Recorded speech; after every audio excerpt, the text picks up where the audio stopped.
दादांचा विजय म्हणण्यापेक्षा आपण जनतेचा विजय म्हणू. जनतेचा विजय झालेला आहे, विकास कामांचा विजय झालेला आहे. या ठिकाणी सांगता सभेमध्ये तुम्ही उपस्थित जे मतदार होते त्यांना एक भावनिक आव्हान देखील केलं होतं. कुठेतरी सहानुभूतीपूर्वक जनतेने विचार केला. काय झालं, गेल्या वेळेस पण दादांची कामं मोठी होती, म्हणजे विकास होता, नाही असं नाही. तुम्हालाही सगळ्यांना माहिती आहे 2019ला कशा पद्धतीने राजकारण झालं, काय झालं. तर ह्यात बोलण्यात काही अर्थ नाही आहे, हे सगळ्यांनाच माहिती. पण त्यावेळेसचा पण तो जो पराभव झाला ना, दादा तेव्हा पण निवडूनच येणार होते. पण केवळ हे राजकारण करून काम करणाऱ्या माणसाला मागे ठेवायचं हे आता योग्य नाही.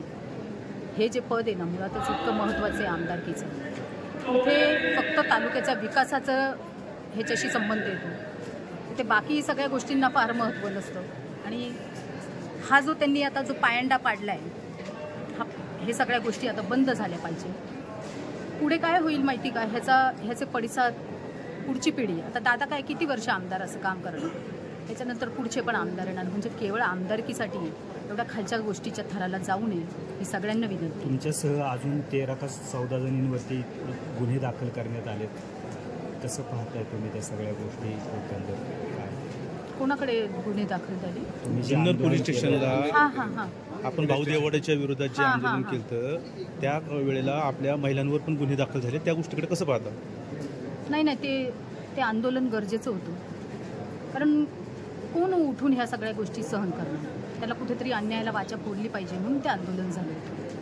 काही परवा तुम्ही माझ्याशी बोलताना म्हणाले होता की अतुल बेनकेंना मी 23 तारखेला काय उत्तर द्यायचं ते तुम्ही आता उत्तर देणार आहात?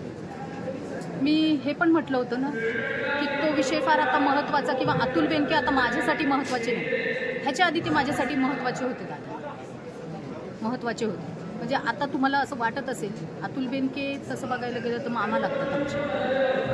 अत्यंत आदर होता मला त्यांच्याबद्दल. आणि अतुल बेनकेंनाच मी तेव्हा हे बोलले होते की असा दुस्वास करू नका, आपण नातेवाईक आहे. आणि हे तुम्हालाही माहिती आहे की काय झाले ते. ठीक आहे, आता जे झालं ते झालं. आता ते आमचा दुस्वास करतात म्हणून मी त्यांचा राग करावा हा माझा स्वभाव नाही. ताई, ओतूर येथील सभेमध्ये बोलता बोलता तुम्ही अचानक निशब्द झाला होतात आणि ते तुमचं जे भाषण आहे तेच निर्णायक ठरलं, तेच दादांना विजयाकडे घेऊन गेलं असं म्हणता येईल. हे बघा काय झालं, आता मी तुम्हाला एक अनुभव सांगते. माझ्या मुली आधीच जाऊन बसल्या होत्या, बरोबर, मी आवरून बसले होते. माझ्या डोक्यात हाच विचार होता की आता विजय होणार आपला. मी ह्या भावनेने बसले होते, देवाची प्रार्थना केली. आणि जेव्हा मुली माझ्या गेल्या तिथे आधी, आणि असं आम्हाला तो धक्का बसला अपयशाचा. त्या मुली आहे ना, इतक्या रडल्या. त्या रायगडला येऊन त्या पप्पांचा त्यांच्या असा हात धरत होत्या आणि उठा इथून निघा, मुंबईला चला. हा सगळा प्रकार बघून कोणत्या आईला आनंद वाटेल.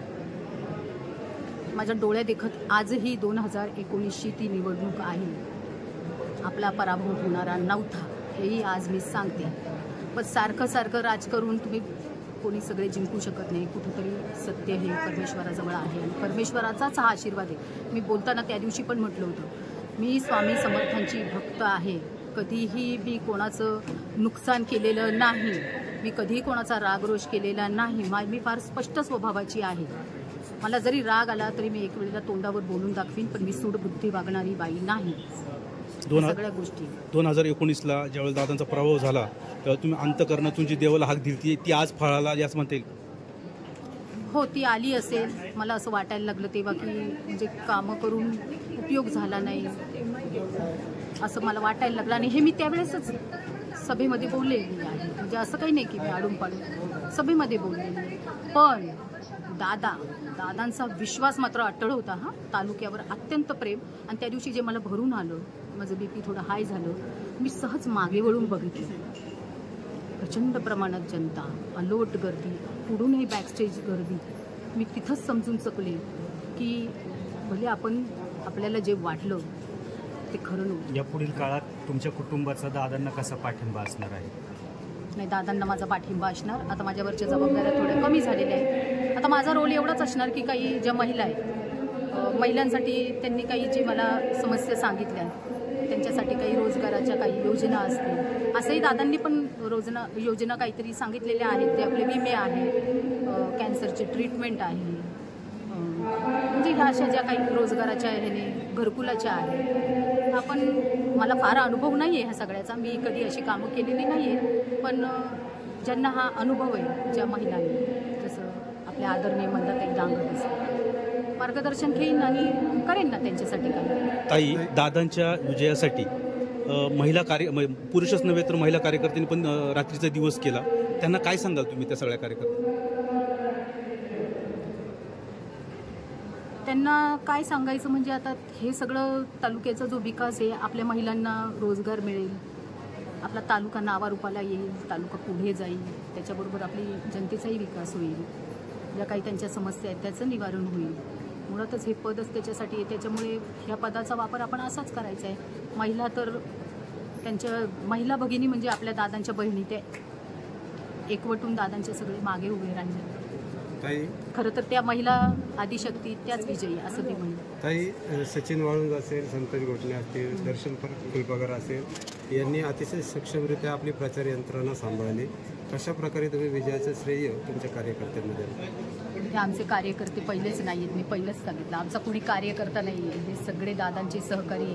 आज एवढं मोठं जे आमदारकी तेव्हाही कामं केली, हे सगळे भावांसारखे, पण लहानांपासून मोठ्यांपर्यंत हे सगळे दादांच्या पाठीमागे उभे आहेत. आणि ही अशी माणसं मिळायला सुद्धा खूप मोठं नशीब लागतं. दादांचं पण नशीब आहे आणि आमचं पण नशीब आहे. विजय भाऊ,